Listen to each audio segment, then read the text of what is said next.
દર્શક મિત્રો, હું છું પરમાર અનિશા. તમે જોઈ રહ્યા છો લોક સામના ન્યૂઝ.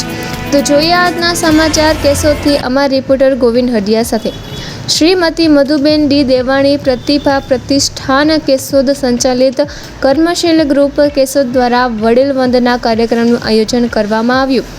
કાર્યક્રમ અંતર્ગત કેશોદના ગોપી ગૌ સેવા ટ્રસ્ટના માર્ગદર્શન તથા વર્ષોથી ગૌ સેવામાં કાર્યરત 83 વર્ષીય ગૌસેવક જેરામભાઈ ઉસદડિયાનું ભાવભર્યું સન્માન કરવામાં આવ્યું હતું.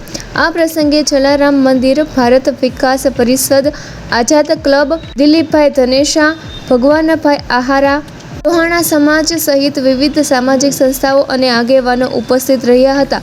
ઉપસ્થિત મહાનુભાવોએ શાલ ઓઢાડી શ્રીફળ, મોમેન્ટો અને ઉપરના અર્પણ કરી વડીલ ગૌસેવકનું સન્માન કર્યું હતું.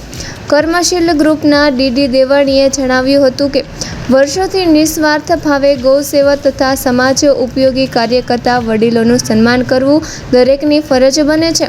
સમાજ, પર્યાવરણ, આર્થિક તથા સેવાકીય ક્ષેત્રે યોગદાન આપનાર વ્યક્તિઓને સન્માનથી નવી ઉર્જા અને પ્રેરણા મળે છે.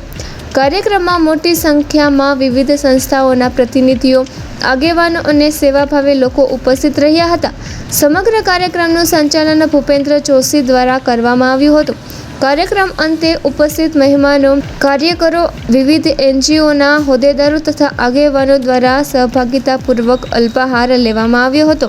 તો ફરી મળીશું એક નવા સમાચાર સાથે. ત્યાં સુધી જોતા રહો લોક સામના ન્યૂઝ.